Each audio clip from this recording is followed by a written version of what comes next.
26 सितंबर को एक शांतिपूर्ण प्रदर्शन की बात कही थी, लेकिन तौकीर ने शांति शब्द बोलने से पहले जिस भाषा में मुसलमानों को भड़काया है वो आपको तौकीर रजा के पुराने बयानों की याद दिला देगा। देखिए भड़काऊ बयान के तौकीर रजा के बयान।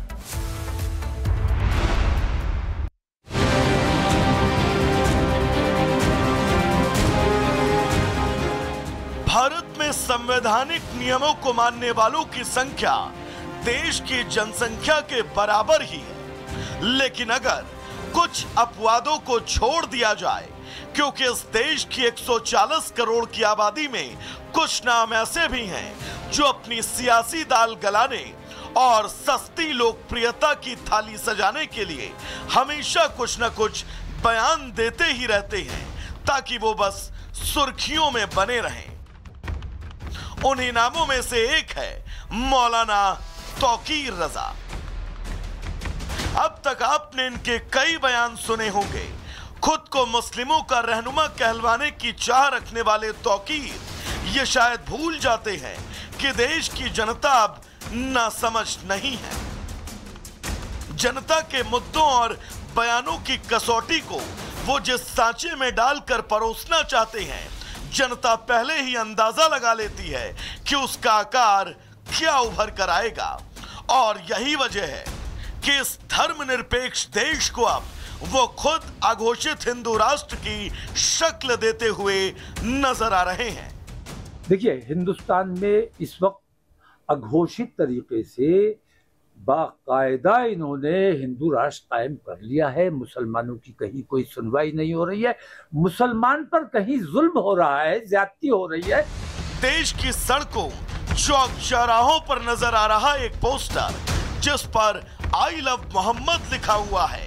इन शब्दों में भी वो बस अपना उल्लू सीधा कर रहे हैं, क्योंकि इस धर्मनिरपेक्ष देश में इस पोस्टर और किसी के भी आई लव मोहम्मद बोलने से किसी को तकलीफ ही नहीं है। लेकिन तौकीर रजा को नजर आ रही है और वो पुलिस पर कार्रवाई न करने के आरोप लगा रहे हैं। रसूल आजम की शान में गुस्ताखी हो रही है। मुसलमान इकट्ठे होकर थाने जाते हैं कि रिपोर्ट लिख लीजिए, फला शख्स ने ये बेहुरमती की है। उन्हीं लोगों पर मुकदमा कर दिया जाता है, उन्हीं लोगों को जेल में डाल दिया जाता है। तो हम थाने नहीं जा सकते, हम अपनी शिकायत थाने में लेकर नहीं जा सकते, क्योंकि वहां हिंदुत्व दरोगा की शक्ल में बैठा हुआ है। तौकीर यही नहीं रुके, नवरात्रि पर मीट बैंक की मांग को लेकर भी वो अलग ही माहौल बनाए हैं। जबकि इस देश के मुस्लिम गलियों में हिंदुओं के पवित्र त्योहारों पर मीट मांस की दुकानें स्वतः बंद होती आई हैं। मुसलमान के लिए गोश्त नहीं बिक रहा है, असल में हिंदू समाज के लिए बिक रहा है। तो वो वही उन दिनों नहीं खाएंगे तो फिर मीट की दुकान खोलने का मतलब क्या है। लेकिन इस किस्म की जो बातें हैं ये साफ इस तरफ इशारा करती हैं कि बाकायदा हिंदुस्तान में हिंदू राष्ट्र कायम हो चुका है। मैं हुकूमत हिंद से मांग करूंगा कि जब हिंदू राष्ट्र कायम हो चुका है तो फिर आप इसका ऐलान कर दो। और इतना कुछ कहने के बाद तौकीर ने देश को नुकसान भुगतने की चेतावनी दे डाली और 26 तारीख को घोषित प्रदर्शन को नाम शांति का दिया। उनके जो मजहबी जज्बात हैं, आप हमारे साथ पूरी दुश्मनी करते रहो, हमारे बच्चों को कत्ल करते रहो, लेकिन मजहब में मदाखलत मत करो। अगर वो आई लव मोहम्मद कह रहे हैं तो उन पर पाबंदी मत लगाओ, उन पर मुकदमे मत लगाओ, उनको रोक टोक करने की कोशिश मत करो। 26 तारीख को जो हम ज्ञापन देने जा रहे हैं, अगर इसमें जिद जबरदस्ती की जाएगी तो ये ना हमारे शहर के लिए मुनासिब होगा, ना हमारे देश के और प्रदेश के लिए मुनासिब होगा। मौलाना तौकीर रजा की कोई नई धमकी नहीं है। उनकी हमेशा से मंशा यही रही है कि मीडिया की लेंस में उनका सफेद कुर्ता चमकता रहे, भले ही उसके कितने गंभीर परिणाम देश को क्यों न भुगतने पड़े। Bureau report, Republic Bharat. 26 सितंबर को एक शांतिपूर्ण प्रदर्शन की बात कही थी, लेकिन तौकीर ने शांति शब्द बोलने से पहले जिस भाषा में मुसलमानों को भड़काया है वो आपको तौकीर रजा के पुराने बयानों की याद दिला देगा। देखिए भड़काऊ बयान के तौकीर रजा के बयान।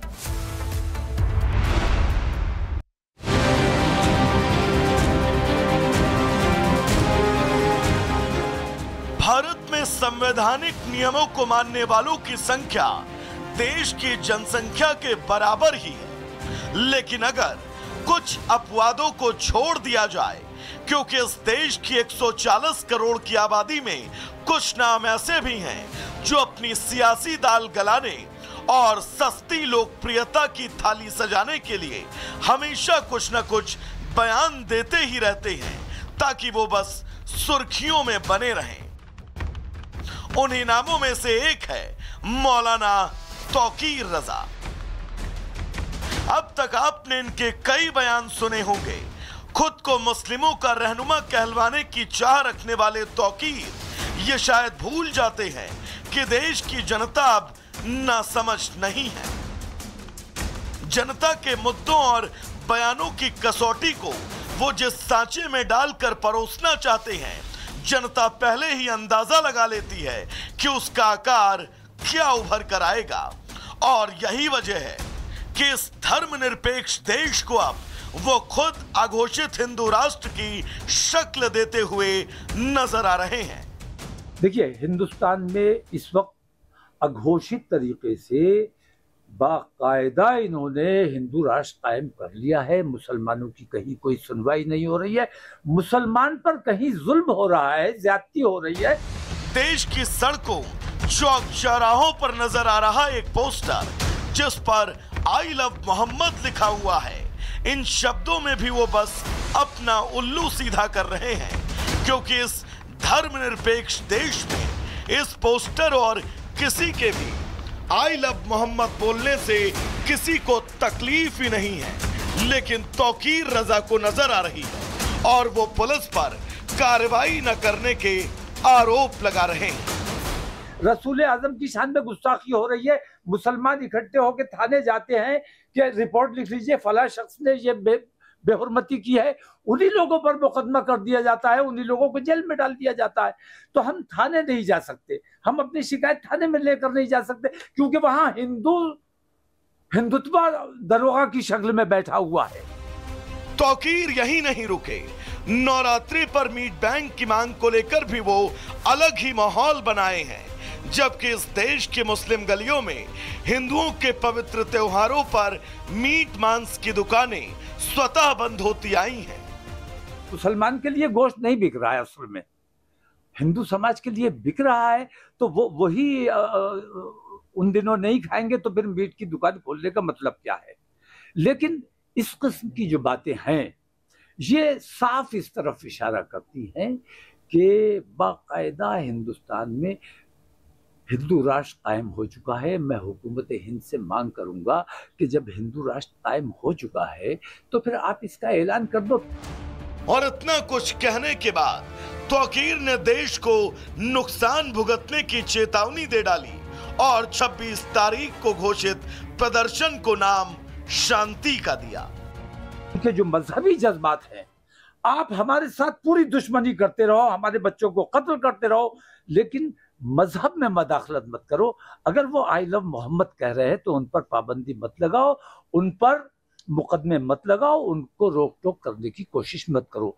26 तारीख को जो हम ज्ञापन देने जा रहे हैं, अगर इसमें जिद जबरदस्ती की जाएगी तो ये ना हमारे शहर के लिए मुनासिब होगा, ना हमारे देश के और प्रदेश के लिए मुनासिब होगा। मौलाना तौकीर रजा की कोई नई धमकी नहीं है। उनकी हमेशा से मंशा यही रही है कि मीडिया की लेंस में उनका सफेद कुर्ता चमकता रहे, भले ही उसके कितने गंभीर परिणाम देश को क्यों न भुगतने पड़े। Bureau report, Republic Bharat.